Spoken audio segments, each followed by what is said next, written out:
Good afternoon, everyone. If you could just take your seats, and I would like to invite our session speakers up to the stage, please.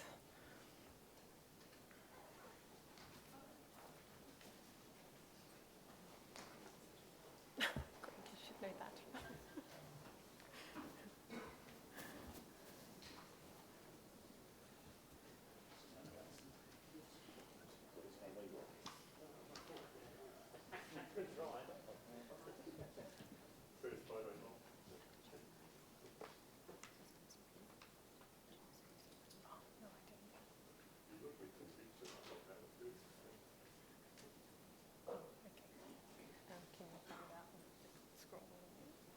All right. Welcome, everyone, and thank you so much for joining us this afternoon. My name is Monica Olislagas. I am iRAP's Global Innovation Manager, and I warmly welcome you to the 2023 Innovation Workshop. The Innovation Workshop, for those of you who are new to us, has been going now for 10 years. We've met in many places around the world in the past, and we welcome friends old and new. We've met previously in Washington, the Netherlands, Melbourne, London, in Stockholm, and online. And this is our first in-person meeting since COVID, so it's a very special one. And in fact, it doesn't seem all that long ago that Saul was in my position in Stockholm, right as the world was suddenly changing, and we didn't know what that meant at the time. And indeed, we've all had various experiences across different countries, and it's really, really nice to be in person together and share some of those experiences over the next few days. I'd like to start by expressing gratitude to PIARC for hosting us. It's been a really great event to be able to complement and to have the opportunity to hear a lot of speakers over the past few days, which has been really good food for thought, particularly in the safety space, and then bring that here. I'd like to also mention that this is our first innovation workshop since the second decade of action kicked off. And that gives us a really good opportunity to set the scene for what this next decade looks like and how we will achieve the targets for 2030.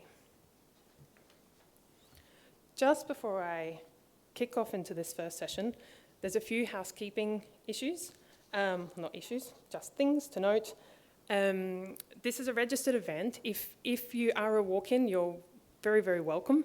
But if you do notice the room filling up, which I think we're probably at capacity and there's plenty of seating, but please just take if you could, just take one of the back seats or move and make sure we have enough seats for everybody.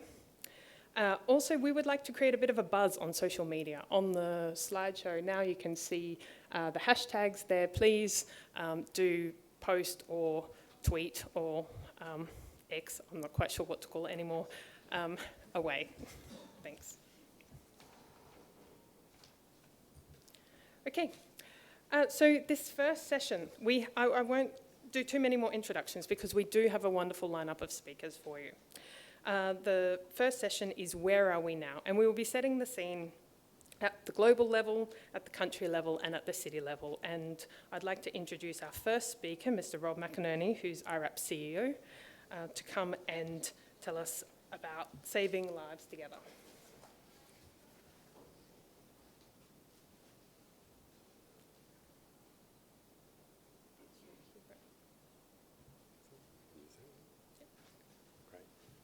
Excellent. Thanks very much, Monica, and it is an absolute pleasure to be here.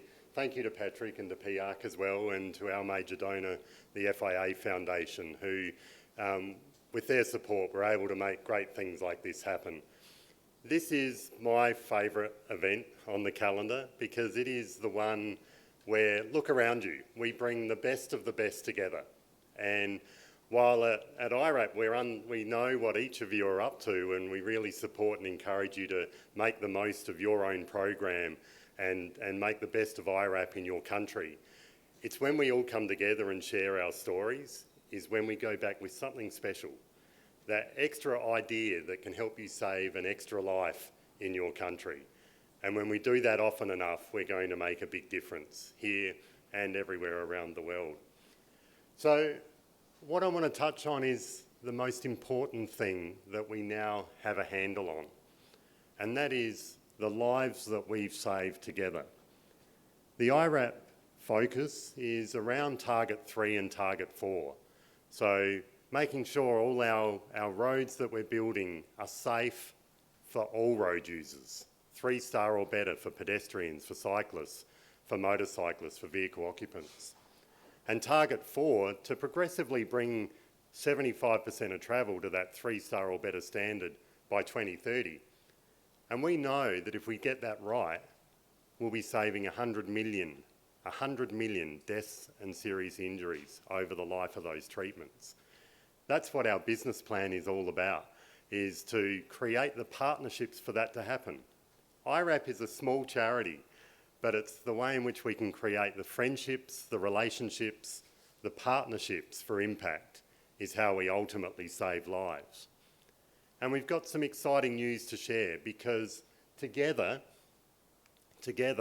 in partnership, we know that of all the upgrades that you've helped make happen in your countries using the iRAP tools and resources, collectively, over the life of those treatments that have already been built, Johns Hopkins University has estimated that more than 3,200,000 people will be spared from death or serious injury on our roads. That is, yeah.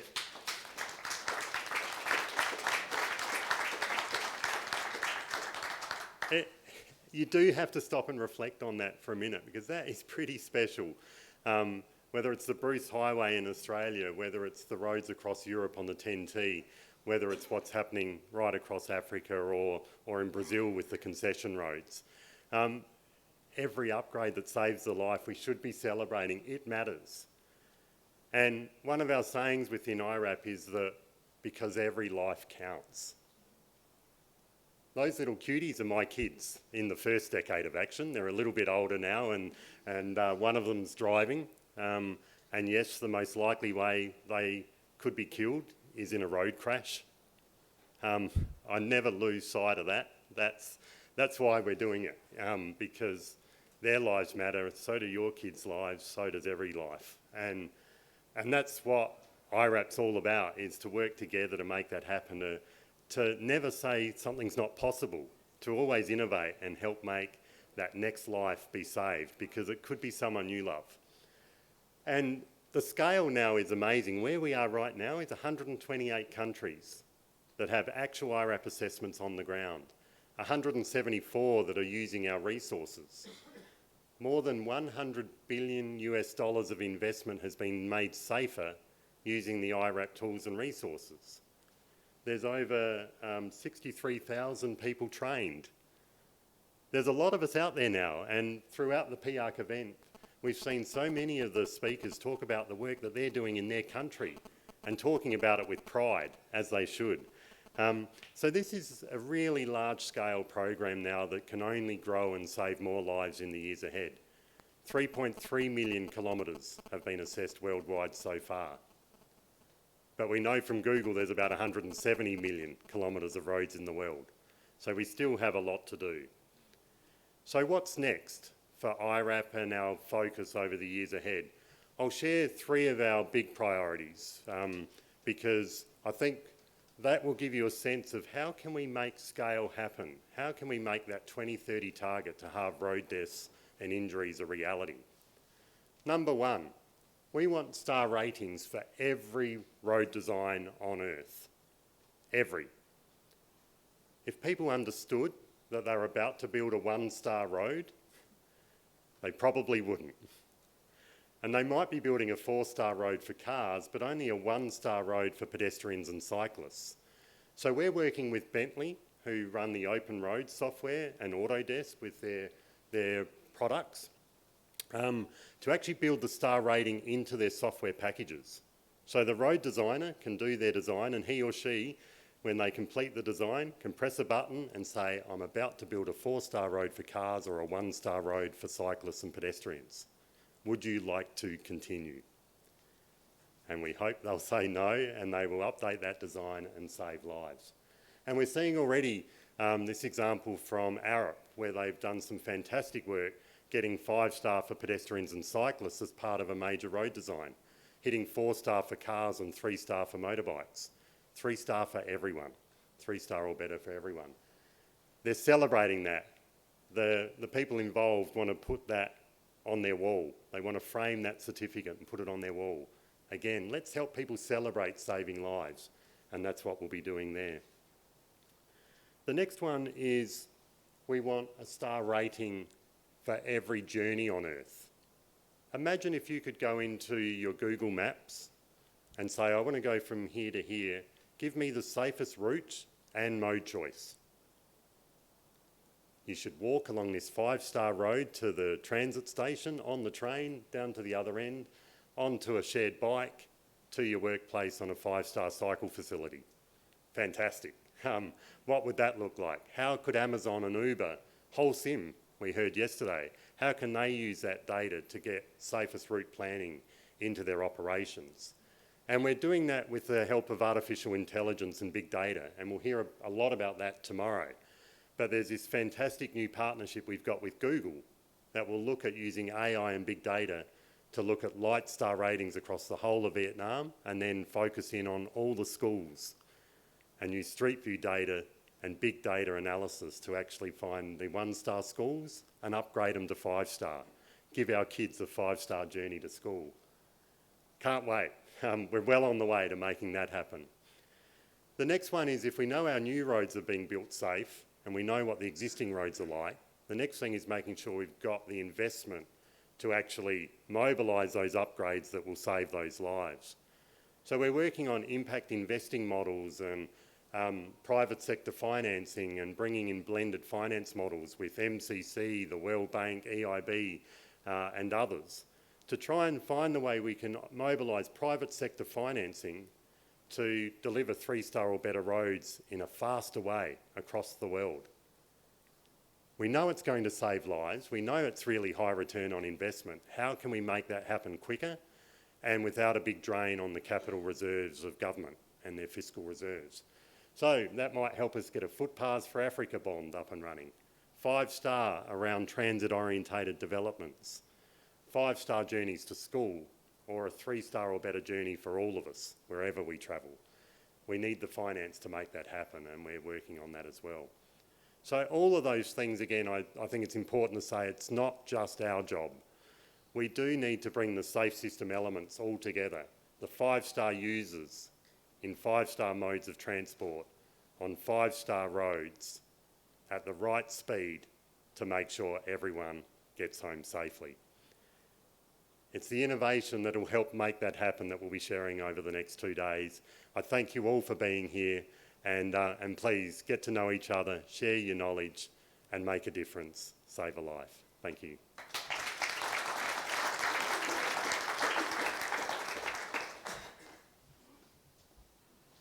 Thank you, Rob. So next we're going to hear from Jean Todt, who's kindly recorded a welcome address. So Jean is the United Nations Secretary General Special Envoy for Road Safety. Ladies and gentlemen, friends of road safety, colleagues in iRAP. Last month in New York City, the United Nations General Assembly convened for the 78th time.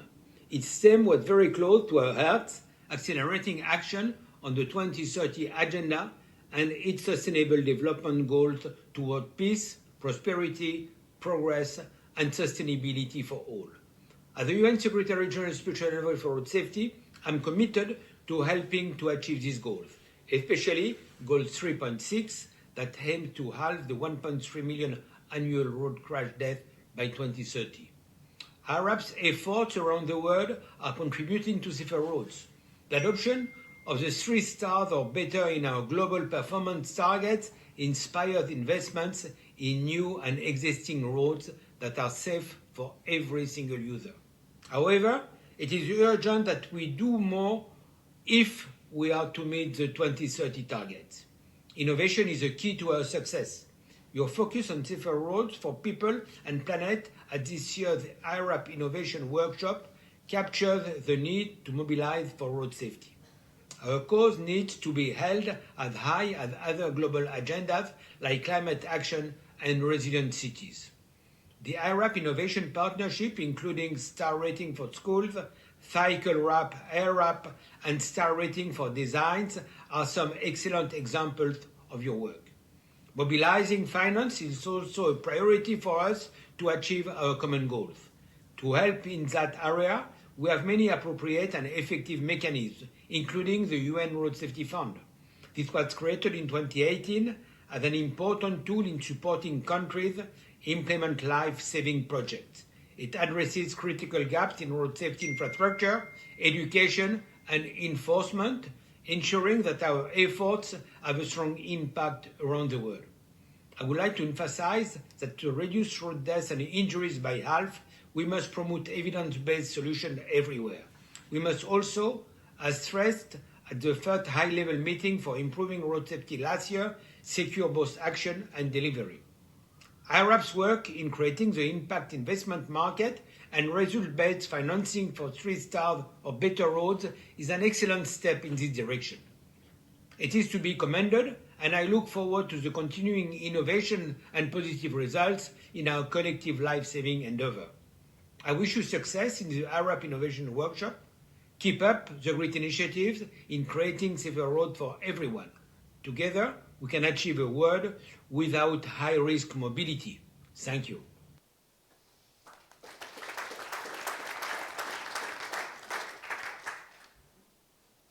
Next, I'd like to extend a very warm welcome to Patrick Majelac, Secretary General of PIARC, to share with us on the latest of PIARC innovation. Thank you, Patrick.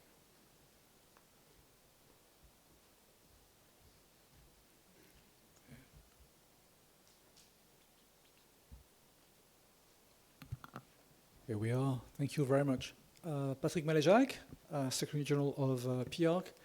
Let me start by saying it's a pleasure and an honor to have you here today and throughout the week. We've been working with iRAP on a number of projects throughout the years. Rob was the secretary of one of our committees. You can guess which one. A few years back, and I'm really pleased to see you here joining our Congress in Prague for a couple of reasons for that. The first reason is that this means that you want to engage with the rest of the road community. That's not news, but this is the best place to do that at this point in time. It also means that you can engage, and the rest of the road community can engage with the road safety community and learn from you, from all the work you're doing.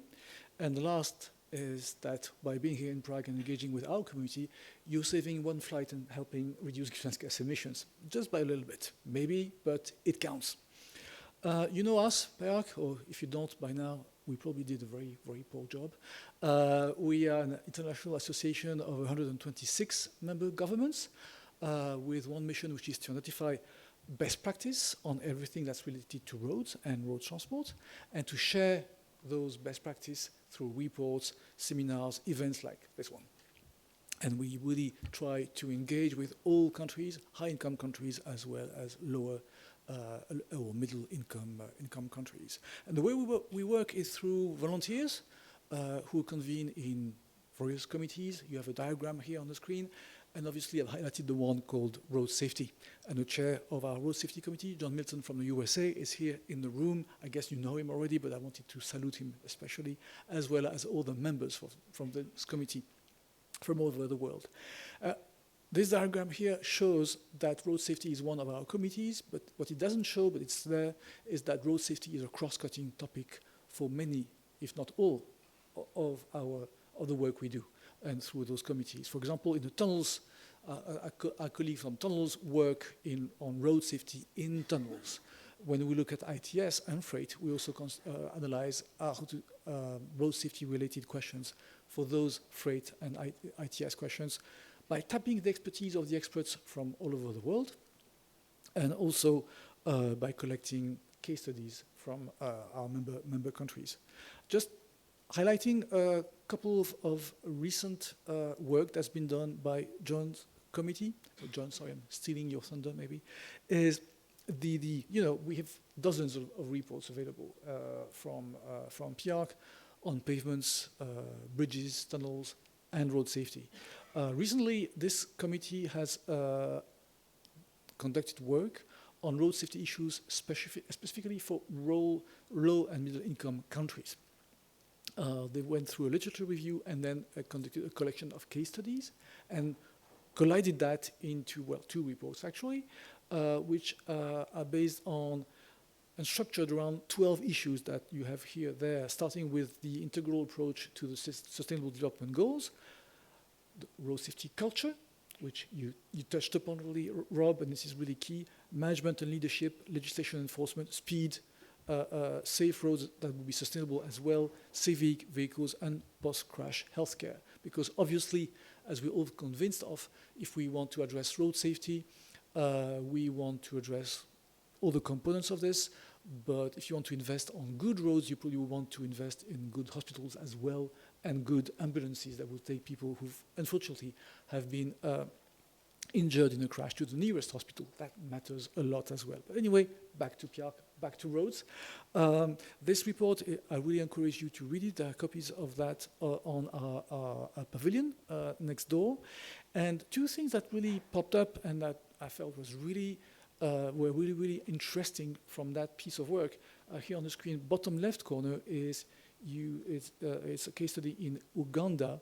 It relates the way bus drivers are paid with the likelihood of accidents. In some cases, bus drivers will be paid by the number of passengers they take on and the number of trips they make. So they are encouraged to drive faster. And if you give them a stable salary, which is the other option, well, they drive much more carefully. So nothing to do with infrastructure in that very specific example, but one really exciting example of things that can be done to increase road safety. And it just shows that there are so many buttons that can be pushed and so many levers that can be used. The top right example is relates the effect of decarbonization policy on traffic crash risk. And it just shows that if you encourage transportation system users to walk to work or to drive bicycles, and this would help road safety, decrease road safety, but it would also help reach the ambition to decrease greenhouse gas emissions. So I really encourage you to read that report. And as I was saying, there's lots of those from PIARC. Having reports is one thing, but if they stay on a website, that's not going to be a lot of use, is it? So in the last couple of years, thanks to a number of countries, the USA, Australia, Canada, Quebec, and New Zealand come to mind, we've decided to embark in on projects to help push the recommendations and push the knowledge to people. Well, this is also why we organize seminars and congresses, and why we were very happy a couple of years ago to join iRAP and RIF in a road safety project in Tanzania, which was really excellent, and that is now delivering really good results. So with the help of a number of funding organizations and funding member countries, and with the contractor NTUA in Greece and also in Austria, we are crafting easier to read material that help share the knowledge in a way that's easy to digest. That material is fact sheets, also available from our stand next door, web material, videos, website announcements and all that, as well as webinars and, of course, a workshop that was held this morning here in Prague. At iRAP, you do something which is really good, which is you go there and you help local authorities and stakeholders engage. What we're trying to do is, at a different scale maybe, but sharing all this knowledge that's lying there, waiting to be used. And the fact sheets that are highlighted here on the screen relate to vulnerable road users as well as adequate speed limits. So I really encourage everyone to go and have a look at that and direct anyone who's interested to our work. The next step we're going to take is to update and improve our online road safety manual. You may be familiar with it already. It's been referenced in a number of United Nations declarations in the last 4 or 5 years. It was developed in 2014, 2015, and updated since. We will improve that document by translating it to French and to Spanish, updating the translations, updating the content itself based on more technical knowledge that also exists. If you go and look at this document and website, And I realized I should have included the web link there, so my apologies for that. But during the break, really, I'd be happy to give you more information. It includes fact sheets and tools. It includes case studies and actually recommendations about implementing the SAFE system. So far, so good. What we're going to put in there in the next 2 years, I would say, is more technical content with actual recommendations about geometric design, which we already have, which we had already published about 20 years ago now, and that we will update and plug into that in a way that will be easy to handle by road practitioners across the world. And I wanted to end there, and thank you again to you, Rob, and to your team, and to everyone at iRAP for making this possible. Thank you.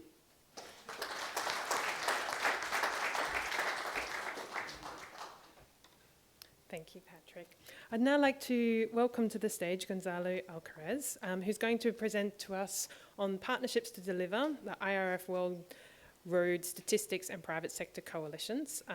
Mr. Alcaraz is from the International Roads Federation in Geneva. Welcome. Thank you, Monica.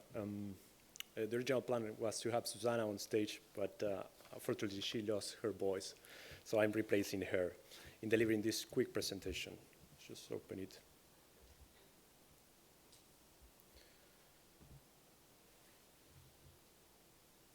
So the presentation is about partnerships to deliver. I will just cover a little bit about our work on the statistics and then on the private sector road safety coalitions we have been implementing around the world in the recent years.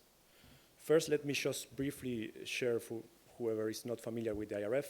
We are a global independent not-for-profit organization. We were established in 1948 after the Second World War in a way to help with the reconstruction of Europe at the time.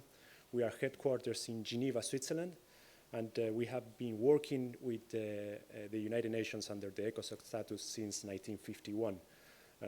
Our network is comprised either the private sector, the public sector, academia, and civil society organizations as well, for the past 75 years. And we work basically under 3 pillars of activities. The first one is knowledge and expertise, so sharing and getting knowledge spread around our sector.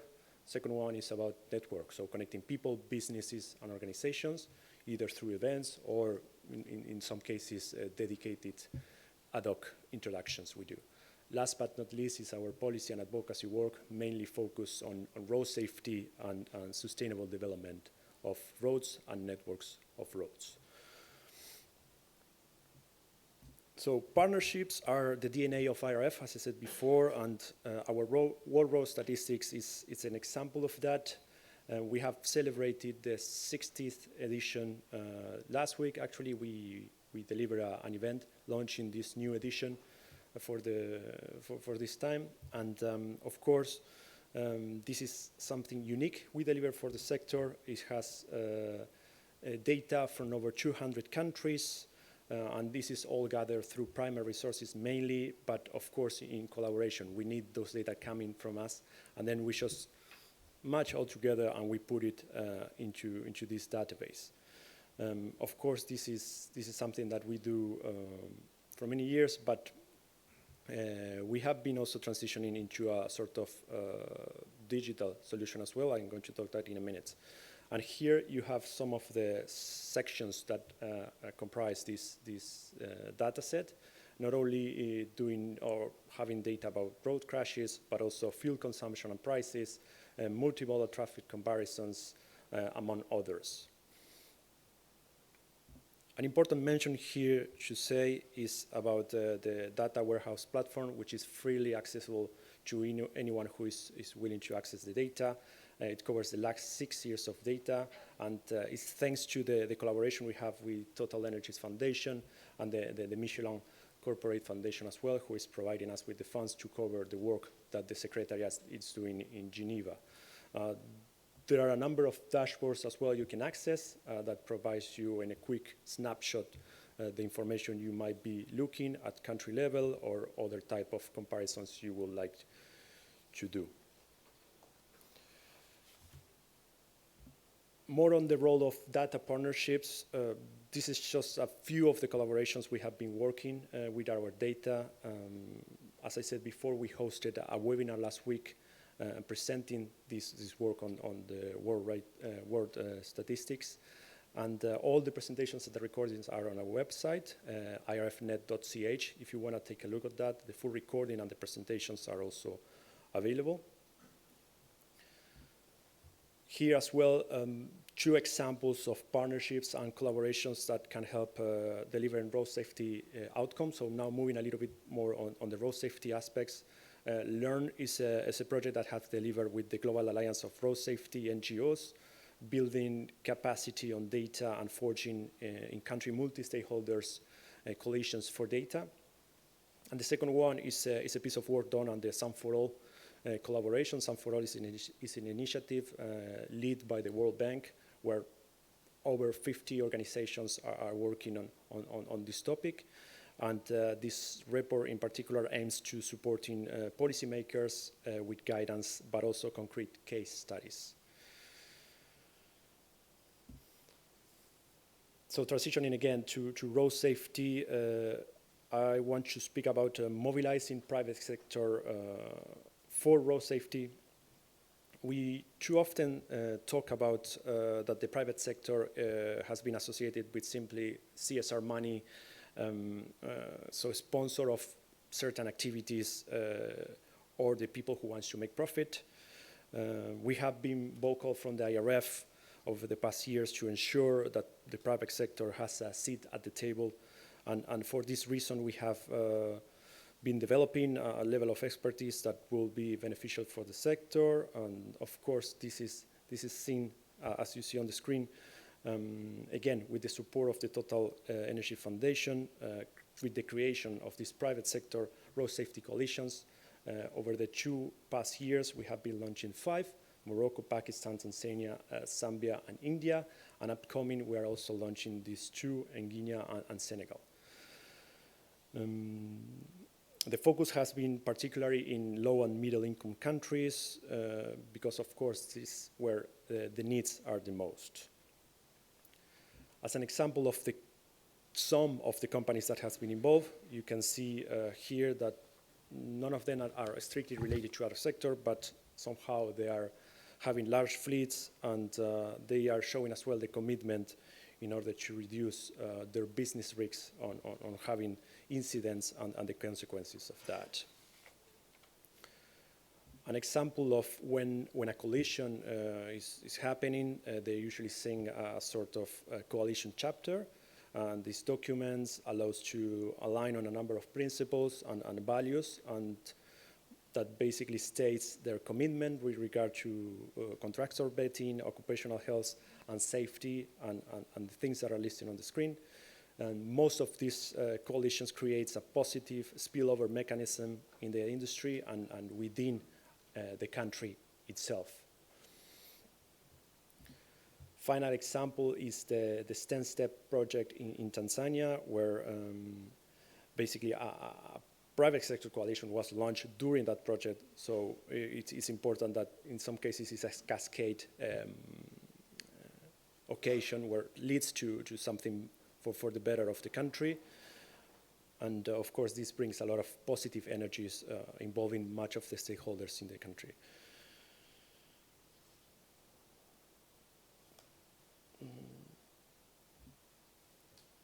And one of the problems we have in road safety in general is that we too often say that the good initiatives being implemented, but it's all done in somehow silos.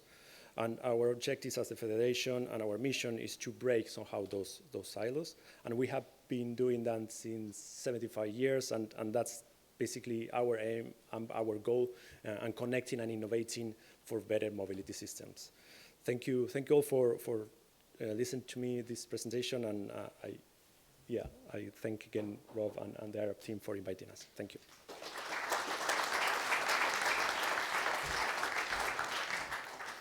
Thank you, Gonzalo. Susanna, do you want to give everyone a wave? I'm sure you'd like to say hello, but given you can't speak, we'll be happy with a wave. Okay, so now we're going to move from the global level down to the country level. Next up, we will hear from Mr. Greg Smith, iRAP's own Global Program Director. Greg's going to be presenting the iRAP Safety Insights Explorer, empowering countries with data informed by the world's largest road infrastructure safety database. Thanks, Greg. Thank you, Monica, and thank you all for taking the time to join with us today. And Patrick, thank you to you and your team for hosting us. It's fantastic to have this opportunity to be working closely with the road agencies. So thank you very much. I'll just start up my presentation here.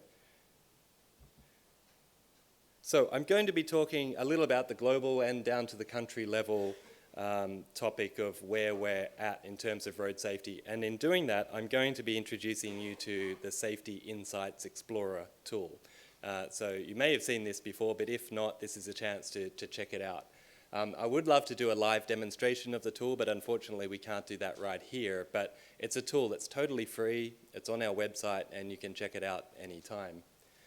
So the tool is designed to help shine a light on the scale of the road trauma challenge, which is, as I'll show, probably quite a bit bigger than most people think. Shine a light on the state of the world's roads, but particularly where the opportunities are to make them safer, and shine a light on the business case, the investment case for countries about what we can do and what sort of investment it will take to get to that 3-star or better level. To make this tool, what we've done is bring together data from the iRAP assessments that partners have produced all around the world, but also combine that with data from the World Health Organization, the IMF, the World Bank, and particularly from the Transport Accident Commission in Australia, which has very detailed data on not only how many crashes happen and how severe they are, but what type of injuries occur. So we've used that data to make projections about the types of injuries that might be occurring in each country. So you can check it out on our website, so irap.org, and when you go to the menu that at the top is the Safety Insights. It's got several pages that give you intel about the safety of the world's roads, but also includes, for example, videos of true stories of people who've been involved in serious crashes, and you can hear them talk about their experience. So part of the idea of this tool is to really take what is a big number and statistics and try and make it much more human and help us to relate to the true challenge of road safety. And I think that's incredibly important for our discussions at policy level, at project level, and the designs, to really remember that those human stories are the ones that we're connecting with when we're doing our projects. So this is the first page that you're going to see when you go to the Safety Insights Explorer. There's a fair bit of data there, so it takes a little moment to churn through it. On the left-hand column of those bars, you're going to see the types of injuries that are happening globally.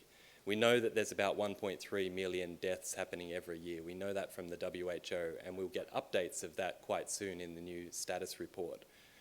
But with this modelling, what we've done is also talked a lot about the injuries that are happening.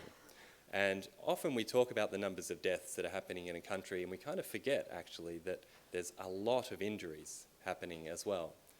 And we've used this to unpack that word injury a little. That word hides quite a lot of story. When we're talking about injuries that happen in road crashes, we're talking about severe brain injuries, severe internal injuries, amputations, the types of fractures that would make you scream when you see them, not just your simple sort of breaks that you get at the playground, but where bones are extruding from the skin.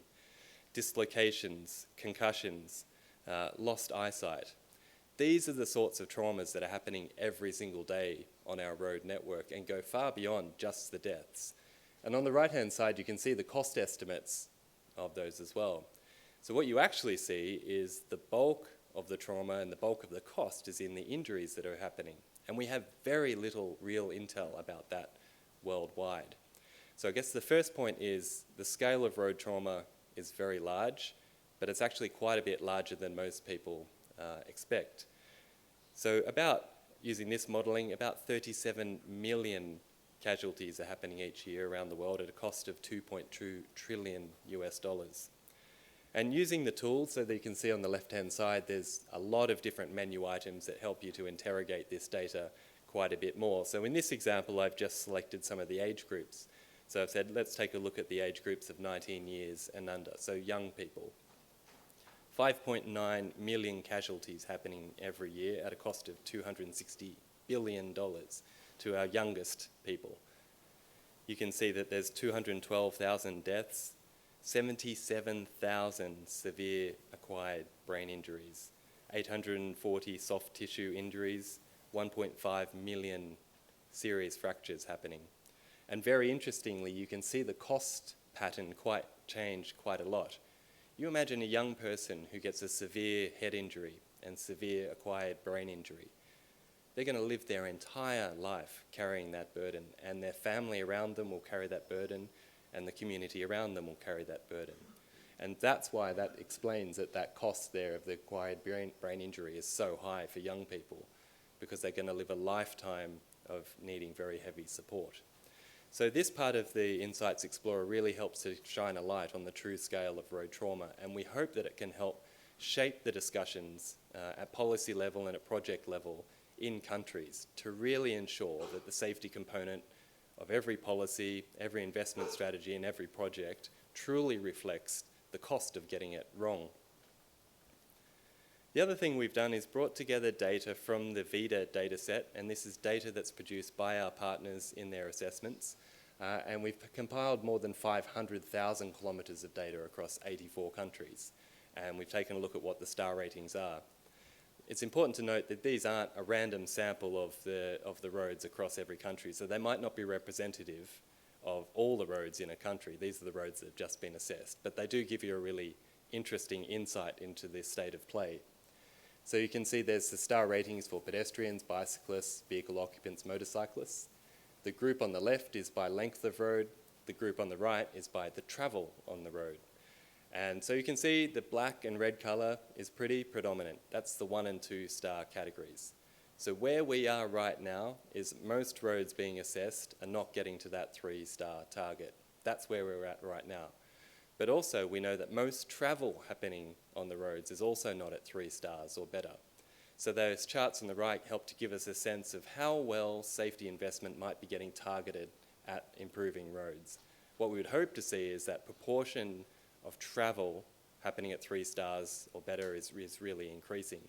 So in a country wherever the large volumes of traffic are flowing, they're the ones that we really want to target in to get that 3-star or better measure. The next chart drills into that a little deeper.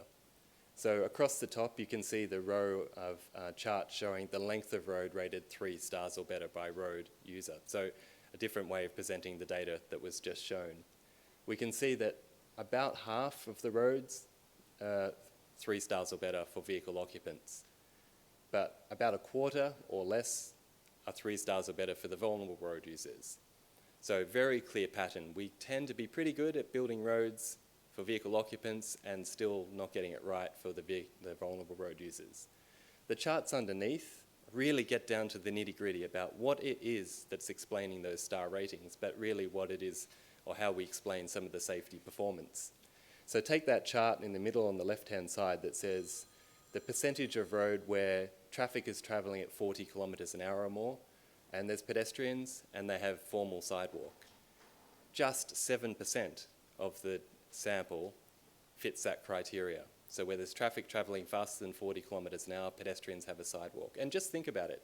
How often do you see, even at a conference like this, a photo of a rural road or a highway, a new one in many cases, that includes people walking on the pavement, pedestrians walking along the road without a sidewalk? It's incredibly common. It's so common that we don't even really notice it. But that helps to explain very clearly why in many countries, more than half of the deaths happening are pedestrians. It's impossible for a pedestrian to behave correctly if they don't have the facilities to do so.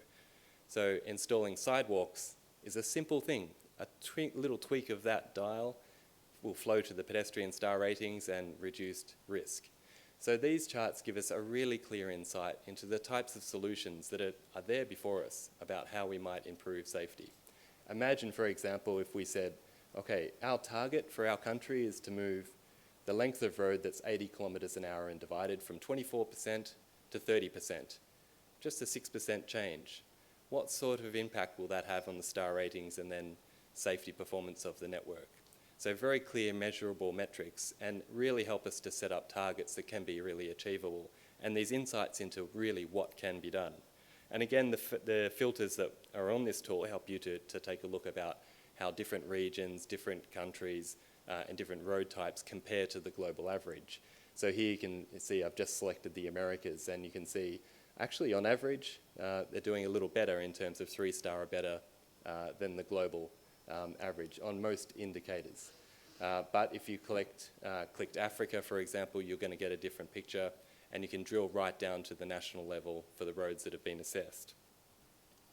And the last point is putting those two ideas together, the road trauma and the insights from the road infrastructure, and trying to paint a picture about what is the business case for achieving that UN Global Road Safety Performance Target number 4. What would it take to get more than 75% of travel on a country's road network to 3 stars or better? So this is available for every single country, and I've just done the filter here for Czechia. So latest intel is 630 fatalities happening, and this is from the WHO data that's a little old now.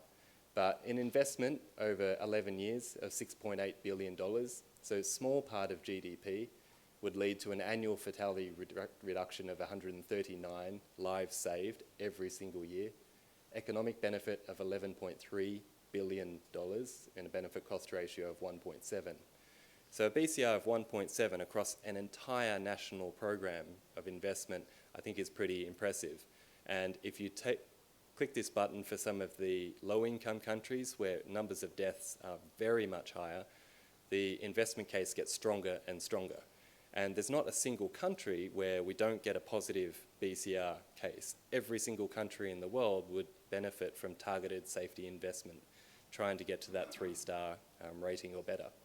So that's a quick whirlwind tour of the guide, but I guess the 3 messages you get is road trauma is actually a bigger problem than you think. Even the experts are perhaps not as aware of the true scale. We have incredible insights now into what can be done to improve the infrastructure. We know what will work, and the business case is very strong. So somehow, and I guess the purpose of this conference and this meeting is to think about how we put these things together for action. So thank you very much.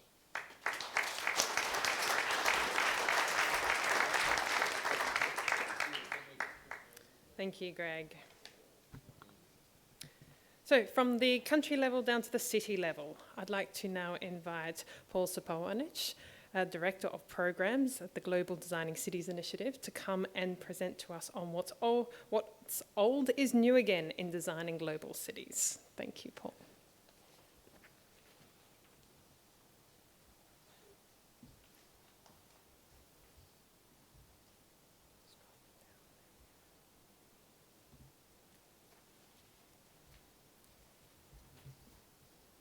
Wonderful. Thank you so much, Monica, for the introduction. And I first wanted to say thank you, Rob and iRAP, for allowing me to participate in today. This is a wonderful partnership, as always. And it's always a privilege to be able to speak to audiences that obviously would not be here if you do not care about this particular issue. And also to Patrick, I'd say this is my first World Road Congress, and it's been a wonderful experience for me to, of course, network and share knowledge with so many of the people that I've met over the last few days.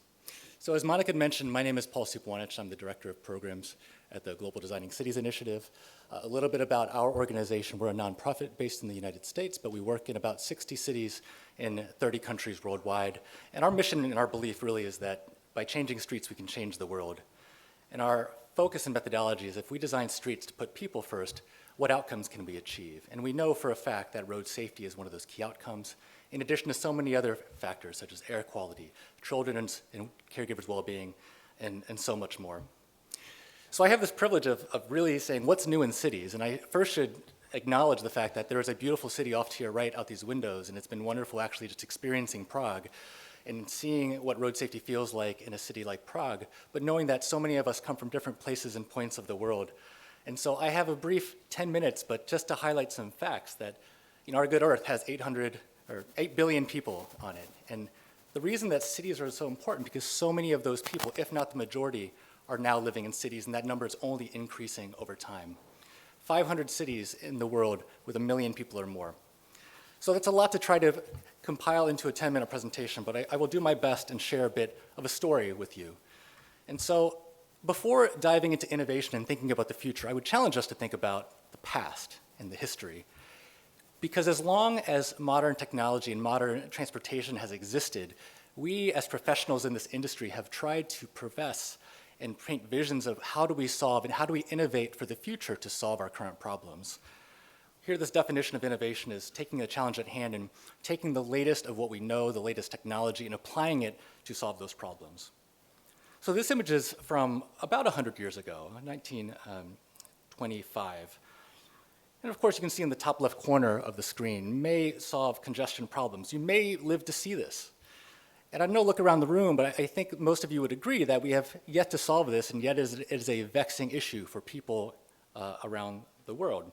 At the time when this image was created, they had different ideas about what we would do. We would separate modes. We would create more capacity. We would do these things, invest funds because this problem that we were trying to solve. However, I would say that we did those things and they had consequences. I would say the 20th century we were actually quite effective at taking some of these concepts and applying them. I'll bring you to a city. Can anyone in this audience guess what city this is? Do you recognize? Oh, Detroit. Yeah, interesting. Architect in the room. I can see that. So this is actually Atlanta. I live in Atlanta, Georgia, in the United States. And this is in the 1950s. And this looks like an old photo. Maybe it looks like nothing special. But I would say to you that this is innovation in the 1950s. Atlanta was on the cutting edge of transportation policy by putting a limited access freeway through the downtown of the city in 1950, with this objective of curing this congestion problem. Now we've moved on, and 70 years have passed, and I would say that the mayor of Atlanta, Andre Dickens, would probably say that we have yet to solve congestion, and I would argue to say that those other 500 mayors of the cities of over 1 million would say the same.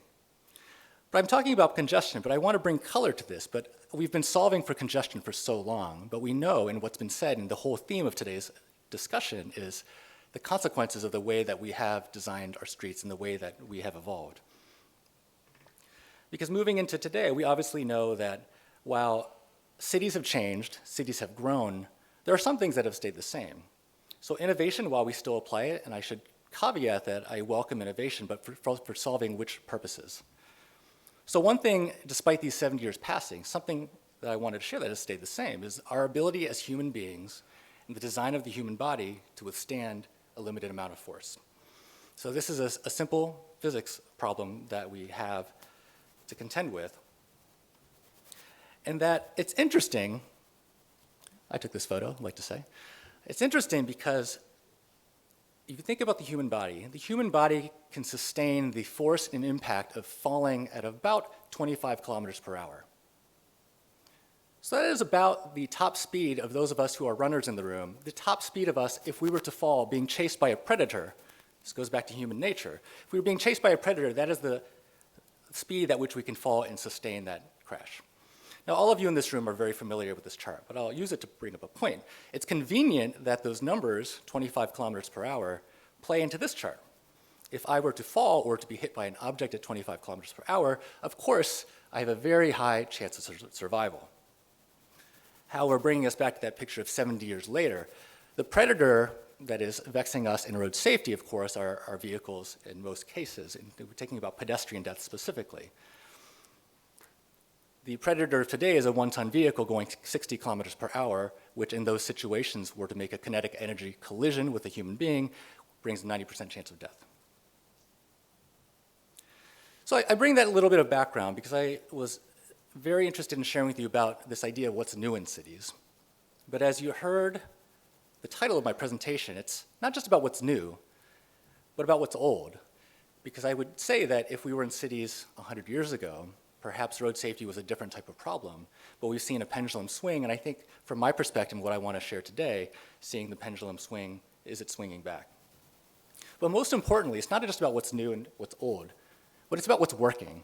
If we're here thinking about road safety, we don't need to necessarily be chasing all of the newest technology if we know there are things that we can do today that will help us move in a positive direction of this problem. And so just from the cities that we work with, I mentioned that we work in about 60 cities, primarily in the global south. And a lot of our focus is on the design of streets. So there's a lot of people doing a lot of different things in road safety, and I want to acknowledge that. But we take a deep passion in infrastructure.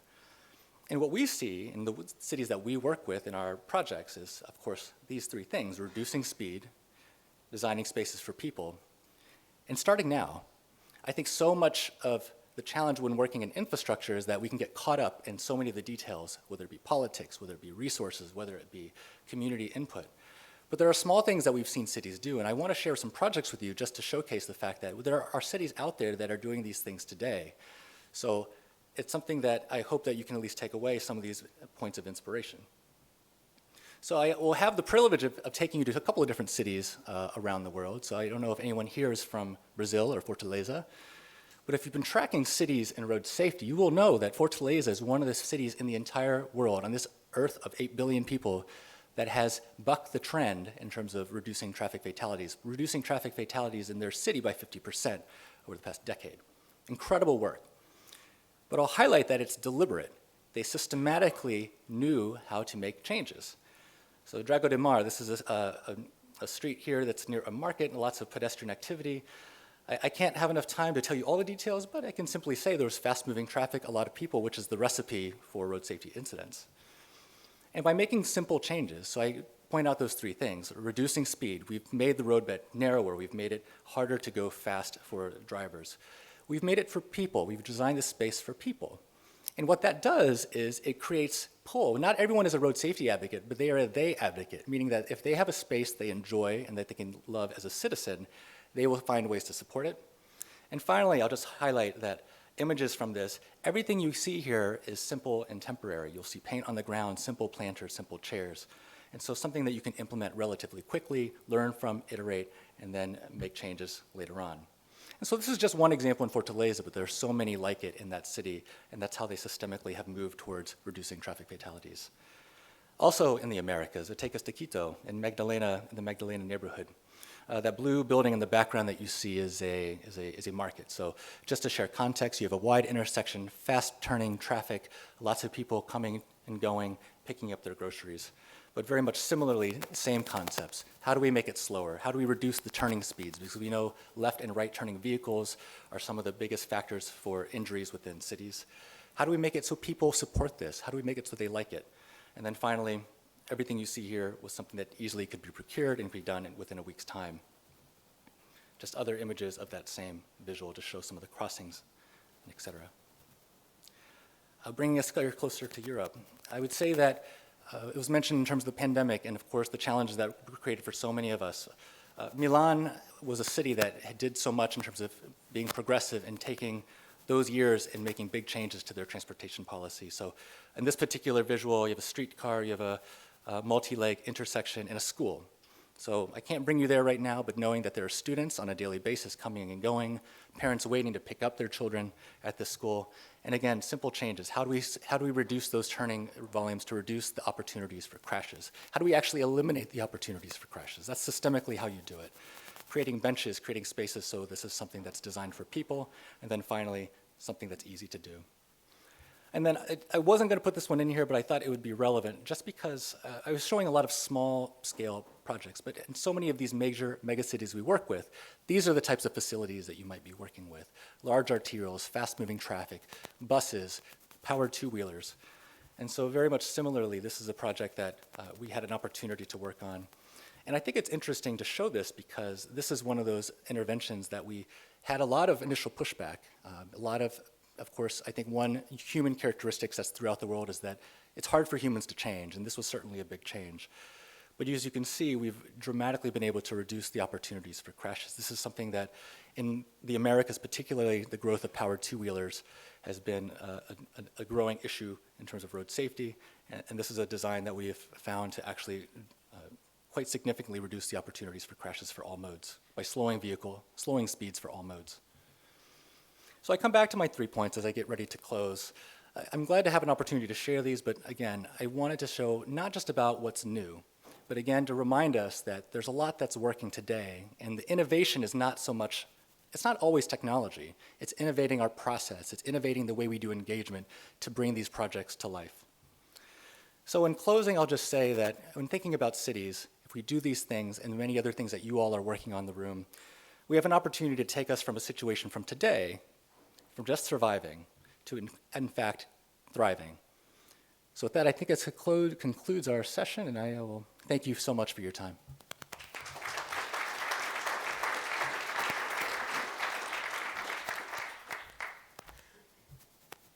Thank you, Paul. And I'd like to invite you to all to thank our speakers. They've been very interesting and engaging opening session. Thank you very much.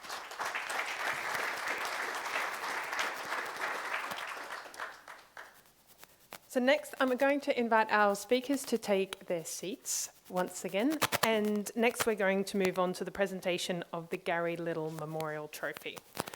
So I'd like to welcome Mr. Miguel Nadal, who's iRAP's chair of the iRAP board, Miss Meredith Little, Gary's wife, and Mr. Rob McInerney, iRAP CEO, to the stage for the inaugural presentation of the Gary Little Memorial Trophy.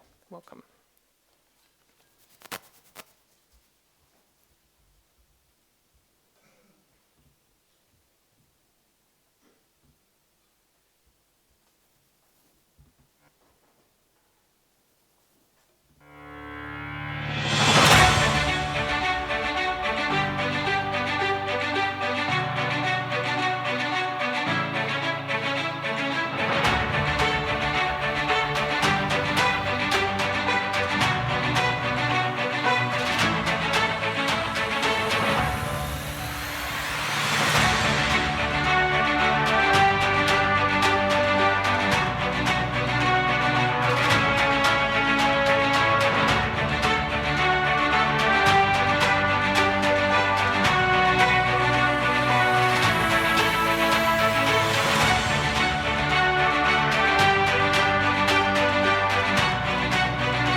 Miguel, would you like to come and share with us about Gary and the award in his honour? Okay. Good afternoon. Thanks for being here. Thanks for attending the innovation workshop. Thanks for attending this prize-giving ceremony. I want to welcome Meredith also. She came all the way from Australia, so thanks a lot for being with us. And I'm very happy to see so many familiar faces, so many members of the iRAP family. I'm going to share some thoughts with you about Gary. Maybe the first thing I should say is that this morning, through Rob, I learned that Gary was actually an engineer, not an economist, as I thought he was. Well, nobody's perfect, okay? But maybe I should say that in spite of being an engineer, I think that if I were to define Gary, I would say that Gary was basically a good man. Okay, Gary, as you could see in the picture, the way he smiled, Gary was a nice person. Gary was transmitted always good vibes. I think he was very human. He was very human. And I think that he was a good person in the sense that he was very wise. And you could feel that when you were around him. He was quietly wise, I would say. I mean, he didn't need too many words to make you feel very comfortable when you were with him. And I think this was one of his big strengths. I think Gary showed also his wisdom when he became the chair of iRAP. Gary became the chair of iRAP in 2017. He was the chair between 2017 and 2022. At that moment, iRAP was a consolidated NGO or charity already. But in spite of this, I think seated in retrospect, I would say that at that moment, Gary faced some quite important challenges. The first challenge that he faced when he became the chair of iRAP was that he was the successor of John Dawson. Probably you've heard of John Dawson. John Dawson was quite a character. Okay, he was also an engineer. John Dawson was the founder of iRAP, but I think he was the father, the mother, and probably also the Holy Spirit of iRAP. No? So it was not that easy to succeed John, and he managed to do it in an excellent way. At that time, I was a member of the board with some of you that are here in the room, and we could immediately feel that Gary was a true leader in his way, very quietly, very calmly, but he was a true leader, someone who could listen, who could understand, who could empathize, and who could compromise. And I think this is a great asset for an organization like iRAP, and this is not easy to do. Another challenge that Gary had to deal with when he became the chair of iRAP was managing Rob. And managing Rob and the whole of the team, Greg and Julio and Monica, who came later. So you know that the iRAP team is extremely proactive. Their brain boils every day with new ideas, with new proposals, and you could see this from the great presentation that Greg just did. Managing this amount of energy is not easy, and I think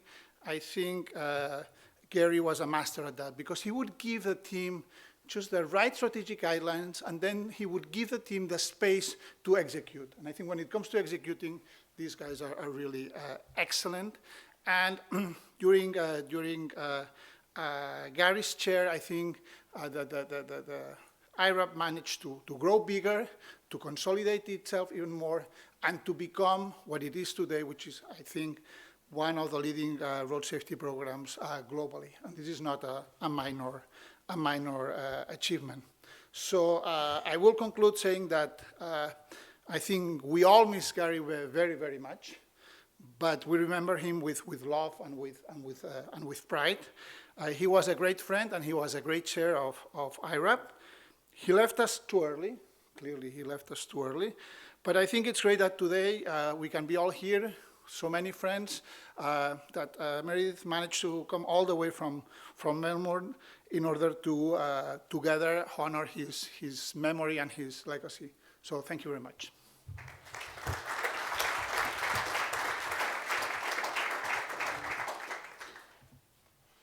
Meredith, over to you.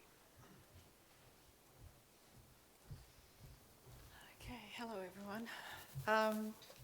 I'm going to give you a little bit of a different perspective on Gary.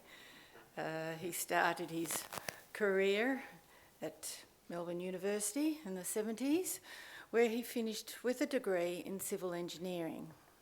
Also, excelling in billiards, 500, kayaking, golf, anything outdoors, and involving speed. I think he even managed to get on an F111 one stage, came home thrilled. Gary started his working career at the Victorian Road Authority, Vic Roads, which lasted 43 years. He began in Plans and Surveys section, where he learnt more about design and safety of roads, before moving on to traffic, bridges, survey, road safety, management. He also found the joy of designing and being a site manager of small projects, such as Heidelberg Road reconstruction, then developed this passion of being out on larger freeways. I used to say he'd go in the morning just so he could pat an excavator or fill a dump truck. And he was involved with his team on the site. He really enjoyed that. At the beginning of this journey at Vic Roads, he met me because I asked him out on a date. 10 months later, we found ourselves in front of an altar, starting our amazing journey, which lasted for 46 years. Gary settled into applying all his skills he had obtained in designing and constructing bypasses in the regional Victoria, which meant as a family we were packing up and following him from town to town. We also spent most weekends visiting various sites and being shown how works were progressing. Gary's road construction project his last one, was a 21-kilometre section of the Eastern Freeway, which took us back to Melbourne. Gary joined the design team as the construction manager, which took him all the way from the beginning of the construction to the completion, and that was one thing he was really proud of. From there, Gary became the major projects engineer and then moved on to being assistant CEO of Vic Roads.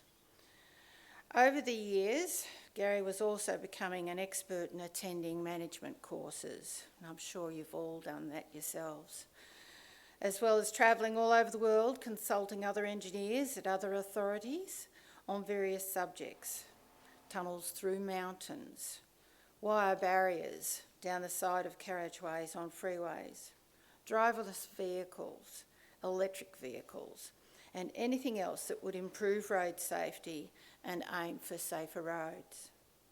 Gary was also a member of PIARC for a short while with Colin Jordan, and then later iRAP came into our lives, where he was involved for many years as chairman of the board. Gary then moved on to become the CEO of Vic Roads and held the position for 8 years. After Gary retired from Vic Roads, I was excited, but that didn't last. He had a week off and then started as the Deputy Director of Department of Transport, liaising closely with the government, where his extensive knowledge of road transport and management came to the fore. He then moved on to being CEO of the Metropolitan Trains and then the CEO of V-Line, which is the country authority. This rounded off his knowledge of transport, and he had also touched on buses and trams throughout his career. I called him the guru of transport of Melbourne. In 2017, Gary was awarded the Order of Australia for his distinguished administration in the Victorian transport sector, through leadership in policy, direction, infrastructure development and road safety and regulatory reform. This then brought our timeline to COVID, and it was towards the end of COVID that Gary was diagnosed with motor neurone disease. He was told that he had between 1 to 7 years. He passed away at the start of this year after 2. Gary kept working through those years, sitting on various boards. He was heavily involved in mentoring young engineers as an enterprise professor at the University of Melbourne.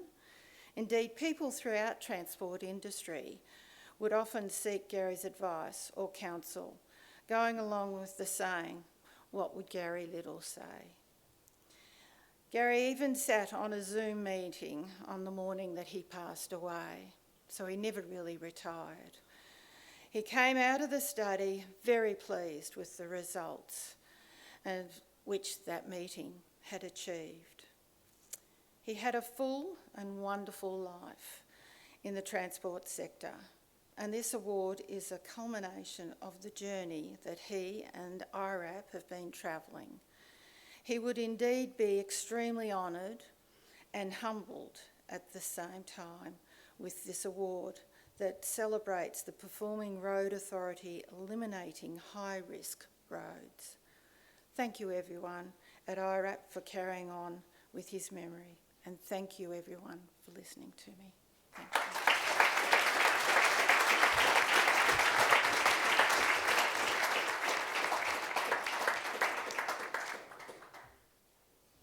Thank you, Meredith. Rob, would you like to come and present the awards?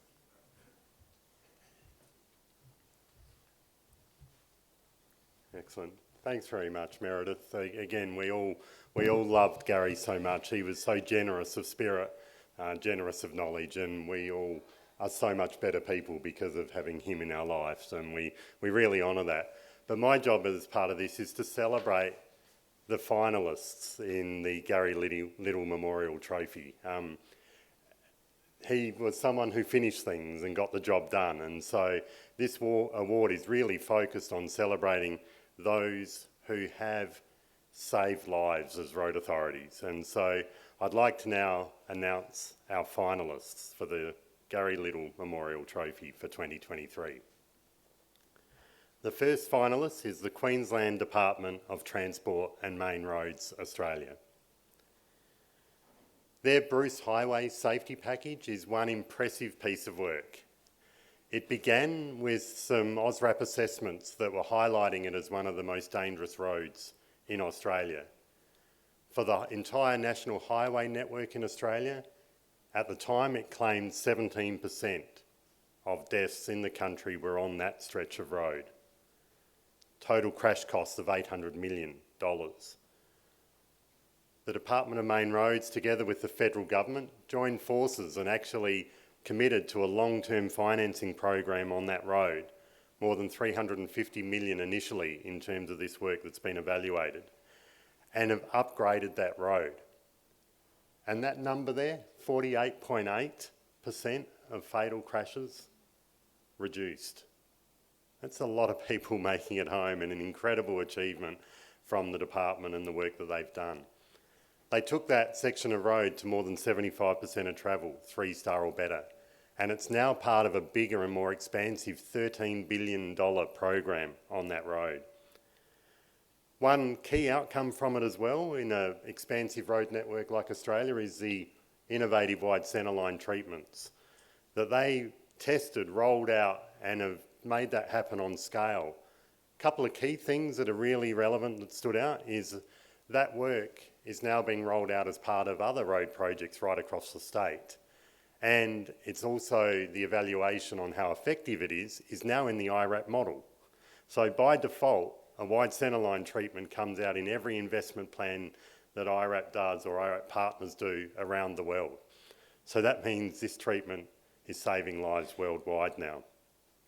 So a couple of the highlights from the judges, and I just want to recognise our judges for the award: Susanna Zamatoro from iRF, Jamie Leather, the Chief of Transport from the Asian Development Bank, and Anna Marie Pinto from the Inter-American Development Bank. So you can see we had people who knew what they were looking at to select our winners. That large long-term investment and high-impact program stood out with the 3-star or better road upgrades already completed. As I said, those impressive star rating and fatality reductions that were achieved. The monitoring and evaluation, that evidence base, again, something that Gary was very strong on, making sure that that evidence base was pure. And now we're seeing those wide centre lines go worldwide. So a fantastic achievement by iRAP as part of the Department of Transport and Main Roads investment across the Bruce Highway. And I'd like to ask Dr. Torrell Pate to come forward and accept the finalist award. Gary and Meredith, if you can.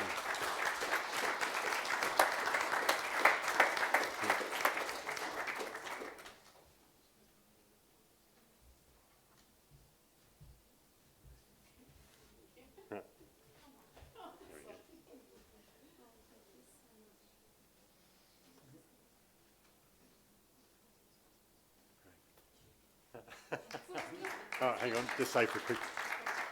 You're right, quick photo there as well. Yeah, there we go.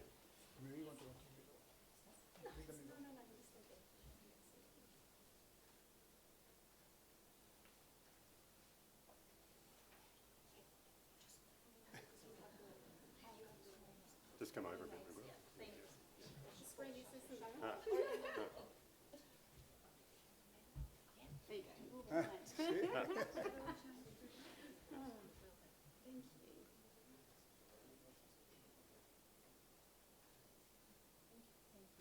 Congratulations.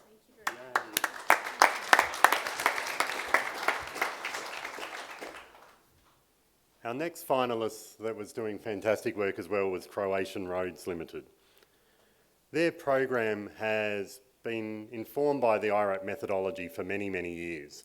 But in 2018, they really stepped up their game and were starting to integrate it right into everything that they did, looking at road design and maintenance and actually undertaking their own assessments. Importantly, they have set that policy target for 3-star or better roads. So they've got the goal there, but they've then used that data to actually secure EU funding to get those upgrades actually happening and those lives saved. One of those corridors has led to a 22% reduction in deaths and serious injuries on the Votis bypass. a fantastic piece of work that they've now actually are incorporating that into their day-to-day operations through design standards and operations. And that work is now obviously saving lives right across the country with more than 200 kilometres of roads already upgraded. Fantastic piece of work by them, and again, some examples there of the work they've done.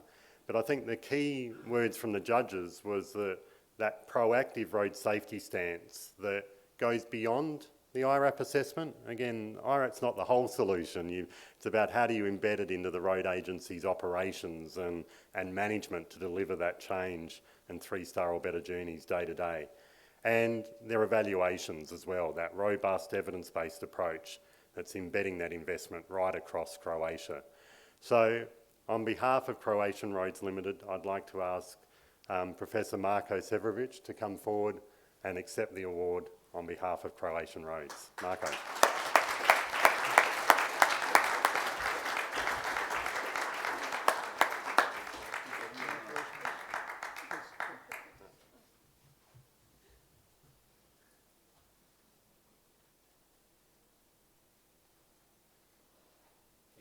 Great. If you just want to join on stage, we'll get a group photo at the end, so you can bonk up there. Yeah. Our third finalist was the Bangkok Metropolitan Administration in Thailand, a city administration. And I think what they've done and what they are doing ongoing has been quite impressive. The original work began under the Bloomberg-supported BIGGERS program with the Global Road Safety Facility and others. What they have done since is truly impressive. More than 500 kilometres of star ratings have been assessed across Bangkok. 360 high-risk sites have been upgraded. 636 pedestrian crossings improved, and star rating for schools being rolled out across the city. 50 districts, so Bangkok's a big city, 50 districts wide, and they're having impact in every one of those districts. One of the other things that they really took leadership on is using the iRAP data to help inform the speed management changes and discussions that were needed to save lives across Bangkok. And it's now part of their master plan going forward. So it's embedded in that policy and the institutional support. So I think, again, the key parts coming out of that, it is globally significant, this city-level proactive use of the iRAP tools to save lives right across there. Certainly that speed management and the results that they've got there is so significant.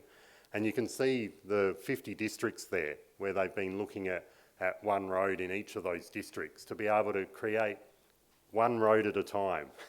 That's how we'll create a world free of high-risk roads, and they're leading the way with that work in Bangkok.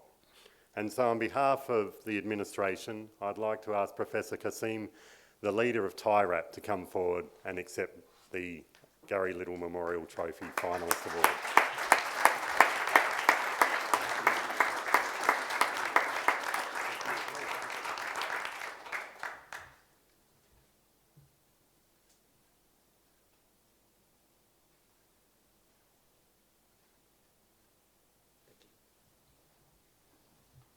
Thanks, Kasim. So congratulations to all our finalists. You can see there's a lot of lives saved across all of their work, and congratulations on that great achievement. But now we need to move to the winner. Would you like to announce the winner? I'll do that? Okay. Rightio. And the winner is the National Department of Transport Infrastructure, DNIT, in Brazil. Woohoo! Everyone go up.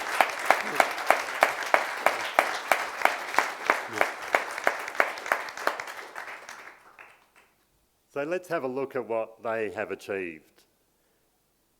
Their program and their leadership of Brazil RAP across the whole country, it's actually star rated the entire country's network that they look after. They have done that in rapid time. In just 20 months, they have gone from 0 assessed nationally to the entire network. Over 57,000 kilometres of star ratings completed. Investment plans put together that will actually deliver 45 billion real benefit to the economy. Over $9 billion US of benefits have been identified. Those works and those upgrades are already being rolled out across the country. They're embedding it in the maintenance expenditure. They're embedding it in the minor projects. So they're saving lives immediately off the back of that work. And they've got that policy commitment for 3-star or better roads by 2030 as well. So some fantastic work by them, but I think one of the other really key parts of their program that the judges really took note of was how transparent they were with the results. They put together a public dashboard where you could see the results, you could see the potential to save lives, you could see how far they had progressed, and that being shared with all of the agencies who would play a role in actually saving lives. You can see some of the examples there from one of the northern states of Brazil. So that innovation in the reporting of this is actually a really key part that the judges saw. The policy commitment and how quickly they have gone to implementation that's saving lives really stood out for the judges as well. And it's going beyond just isolated improvements, sort of just that sort of spot-based approach to an entire integration into their maintenance activities and the existing expenditure that they have. So not needing new dollars, just making the safety benefits greatest for that existing spend. So a great testimony to others about the speed and pace at which we can scale up and save lives. So a big congratulations to DNIT. And here is Luis Guilherme, who was unfortunately unable to join us in person for some changes there in Brazil. But here is an acceptance message from Luis.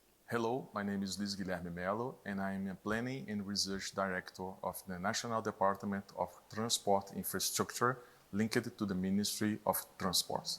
Unfortunately, for reasons beyond my control, it was not possible to be present at this important award ceremony at the 26th PIARC World Road Congress.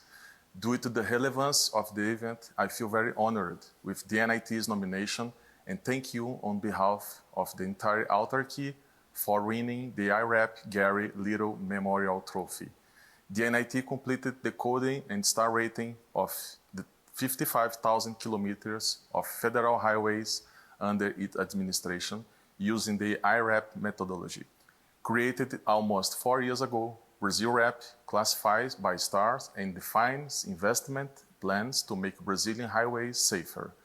These star ratings are also being included as an indicator of road safety's performance across several road concessions, ensuring road users are protected over the next years.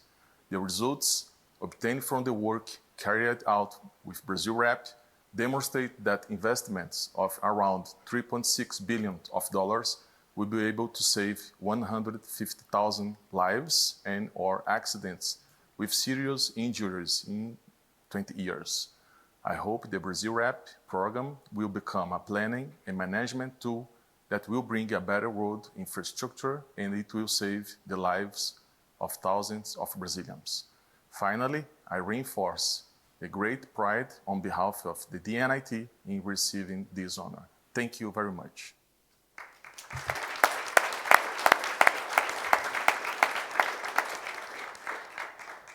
So again, unfortunately, he can't join us in person, but to collect the trophy on his behalf is Julio Azua from Brazil. Thanks very much, Julio.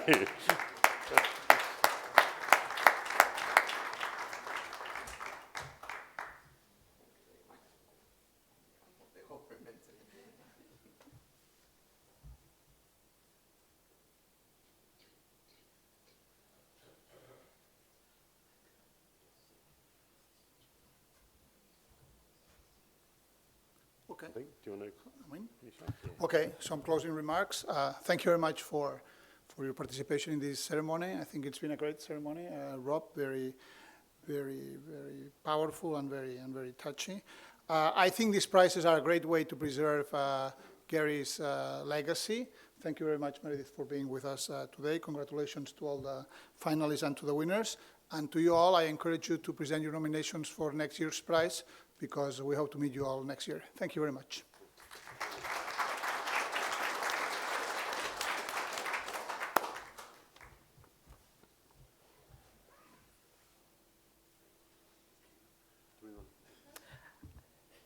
Thanks, everyone. So Please join me in congratulating all of our winners once again. It's very impressive.